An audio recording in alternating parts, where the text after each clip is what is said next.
হজ্জে মাহরাম ছাড়া চলে যাচ্ছে, ভিসা নিয়ে, ভিসা তো অনলাইনেই পাওয়া যাচ্ছে এখন 24 ঘন্টায়, ভিসা নিয়ে চলে যাচ্ছে। ভারত থেকে পায়ে হেঁটে সে আলিফ মাহমুদের মতো হজ্জে যাচ্ছে, তা মহিলা, বুঝছেন? জায়েজ নাই কি নাই?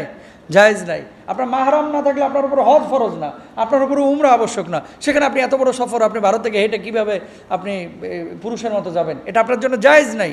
যে কথাটি বলতে যাচ্ছি, মেয়েরা মাহরাম ছাড়া কখনো দীর্ঘ সফরে যেতে পারবে না। এখান থেকে কক্সবাজার একাই অনেকে চলে যায়, অনেক মেয়েরা আছে এখন, আধুনিক মেয়েরা একাই কক্সবাজার চলে যায়।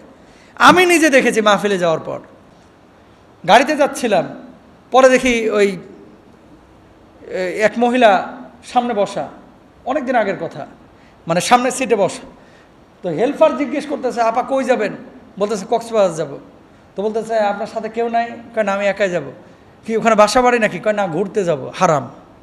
কোনো মেয়ে একাকী এভাবে কক্সবাজার সফর করতে পারে না, একাকী সফর করতে পারে না এভাবে ঘোরাফেরার জন্য, এটা জায়েজ নাই তার জন্য, মাহরাম ছাড়া দীর্ঘ সফর। হ্যাঁ, প্রয়োজন আছে, তার মাহরামই নাই, ছেলেও নাই, আত্মীয় স্বজনও নাই, স্বামীও নাই, কিন্তু এখন সরকার পোস্টিং করে দিয়েছে তারা কক্সবাজার যাইতে হবে, সেক্ষেত্রে সে যাইতে পারবে। আমার মা বোনেরা যারা বাইরে কাজকাম করেন, শালীনতার সাথে জায়েজ আছে, শালীনতার সাথে, বুঝছেন? আলাদা, তার যদি গার্মেন্টস, আমার অনেক বোনেরা চাকরি করতেছেন, করতে পারেন, সমস্যা নাই, শালীনতার সাথে সেপারেট আপনারা কাজ করবেন। কিন্তু কিছু মহিলা আছে, তার বাইরে কোনো কাজই নাই, এর নেশাই হচ্ছে মার্কেটে ঘোরা। আছে না এরকম? বাইরে কোনো কাজ নাই, কিন্তু বাচ্চারা স্কুলে দিয়ে তুই বাড়িতে এসে না চলে আসবি, না বাড়িতে যায় না, হ্যাঁ যাই কই ফ্যান্টাসিতে ঘুরতে, যাই কই উত্তরায় ঘুরতে, যাই কই ওই চলে গেছে বাইপাইল, কোথায় চলে গেছে? চলে গেছে আশুলিয়া। এরকম অনেকে হয়, মানে বাইরে ঘুরতে পছন্দ করে। মেয়েদের জন্য এটা কিন্তু উচিত না। আল্লাহ সুবহানাহু ওয়া তাআলা পবিত্র কুরআনুল কারীমে বলেছেন, ওয়াকারনা ফি বুয়ুতিকুন্না ওয়ালা তাবাররাজনা তাবাররুজাল জাহিলিয়া। আগে ঘর সামলাও, নিজেদেরকে জাহেলি যুগের মতো এইভাবে প্রকাশ্যে ছেড়ে দিও না। আপনাদের দায়িত্ব হচ্ছে আমার মা বোনদেরকে বোঝানো। মা বোনেরা হচ্ছে ঝিনুকে লুকানো মুক্তার মতো, তারা অনেক দামি ভাই, তাদের পায়ের নিচে আল্লাহর জান্নাত। সুবহানাল্লাহ কম।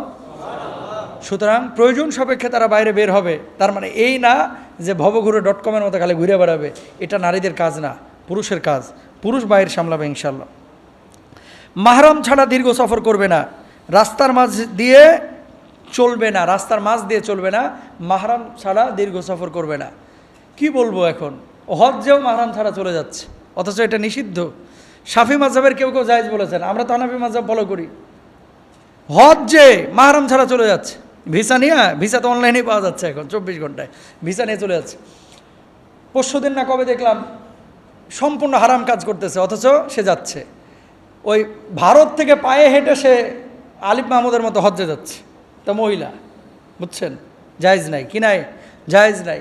আপনার মাহরাম না থাকলে আপনার উপর হজ ফরজ না, আপনার উপরে উমরা আবশ্যক না, সেখানে আপনি এত বড় সফর আপনি ভারত থেকে হেঁটে কীভাবে আপনি পুরুষের মতো যাবেন? এটা আপনার জন্য জায়েজ নাই। যে কথাটি বলতে যাচ্ছি, মেয়েরা মাহরাম ছাড়া কখনো দীর্ঘ সফরে যেতে পারবে না। এখান থেকে কক্সবাজার একাই অনেকে চলে যায়, অনেক মেয়েরা আছে এখন, আধুনিক মেয়েরা একাই কক্সবাজার চলে যায়। আমি নিজে দেখেছি মাহফিলে যাওয়ার পর, গাড়িতে যাচ্ছিলাম, পরে দেখি ওই এক মহিলা সামনে বসা, অনেক দিন আগের কথা, মানে সামনের সিটে বসা। তো হেল্পার জিজ্ঞেস করতেছে, আপা কই যাবেন? বলতেছে কক্সবাজার যাব। তো বলতেছে আপনার সাথে কেউ নাই? কয় না, আমি একাই যাব। কি ওখানে বাসা বাড়ি নাকি? কয় না, ঘুরতে যাব। হারাম। কোনো মেয়ে একাকী এভাবে কক্সবাজার সফর করতে পারে না, একাকী সফর করতে পারে না এভাবে ঘোরাফেরার জন্য, এটা জায়েজ নাই তার জন্য, মাহরাম ছাড়া দীর্ঘ সফর। হ্যাঁ, প্রয়োজন আছে, তার মাহরামই নাই, ছেলেও নাই, আত্মীয় স্বজনও নাই, স্বামীও নাই, কিন্তু এখন সরকার পোস্টিং করে দিয়েছে তারা কক্সবাজার যাইতে হবে, সেক্ষেত্রে সে যাইতে পারবে। এই জিনিসগুলো আপনাদেরকে মাথায় রাখতে হবে। প্রয়োজন ছাড়া ঘর থেকে বের হওয়া যাবে না। বোরকার কাপড় সাদামাটা হতে হবে। বোরকার কাপড়টা এখন এমন হয়ে গেছে, টাকা তো আপনারাই দেন, এমন কিছু কাপড় আমরা ব্যবহার করছি যেগুলো আপনার ওই এত মনে হয় শাড়িতেও ভালো বোরকা হইতো, পর্দা হইতো, মানে ফ্যাশন করতে করতে বাদুর বোরকা, জিন বোরকা, পেঁচা বোরকা, কত যে বোরকা বাইর হয়েছে। এই যে ফ্যাশন করতে করতে কি হয়েছে, আপনি সাদামাটা পোশাক যদি ব্যবহার না করেন তাহলে কী হবে? মানুষ আপনার দিকে চেয়ে থাকবে, তাকায় থাকবে। তো আপনার তো পর্দার উদ্দেশ্য হচ্ছে শালীনতা।